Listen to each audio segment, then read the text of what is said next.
বেপরোয়া গাড়ির ধাক্কায় গুরুতর জখম হলেন কেন্দ্রীয় বাহিনীর দুই জওয়ান। আজ সকালে ঘটনাটি ঘটেছে হুগলির চণ্ডীতলার মশাট পেট্রোল পাম্প সংলগ্ন এলাকায়।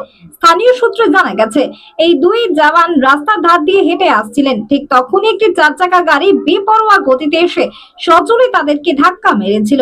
দুর্ঘটনায় দুজন জওয়ান রাস্তার দুই দিকে ছিটকে পড়েন। পরে তাদেরকে উদ্ধার করে হাসপাতালে নিয়ে যাওয়া হয়। ইতিমধ্যে দুই জওয়ানের পরিচয় পাওয়া গেছে।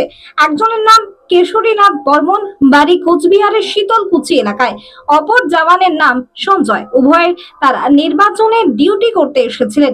শেষ পাওয়া খবর জানা গেছে, সকালে দুর্ঘটনার কবলে পড়া দুই জওয়ানের অবস্থা আশঙ্কাজনক হওয়ায় তাদেরকে কলকাতায় রেফার করা হয়েছে এবং ঘাতক গাড়ি সহ চালক এবং যাত্রীকে আটক করা হয়েছে।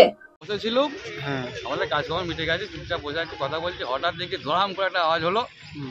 তা আওয়াজ হতে দেখি একজন ওইদিকে ছিটকে পড়ে গেল, আর একজন হয়তো ড্যাশবোর্ডে হয়তো আটকে গিয়েছিল, তাকে ছিটকে ওইদিকে খালে ফেলে দিয়েছে।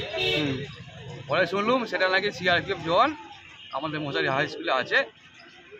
আর ডাক্তারবাবুর গাড়ি একজন ছিল, ডাক্তারবাবুর দাঁড়িয়ে পড়েছে গাড়ি, ড্রাইভার পালিয়ে গেছে। থানায় ফোন করা হলো, এসে অ্যাম্বুলেন্সে করে নিয়ে গেছে। গাড়িটা এদিকে যাচ্ছে, ওরা হেঁটে হেঁটে ফিরছে, এইদিকেই যাচ্ছে। হ্যাঁ, হেঁটে পদচারী যাচ্ছিল, সেই সময় পেছনে ধাক্কা মারে। তো কি পরিস্থিতি দেখলেন ওদেরকে?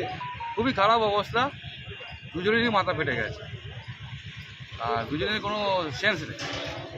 তারকেশ্বরের সর্বপ্রথম মডিউলার ওটি যুক্ত hospital Tarakeswar Apollo multi speciality hospital. যোগাযোগ নাম্বার 03212276400 অথবা 9474147604।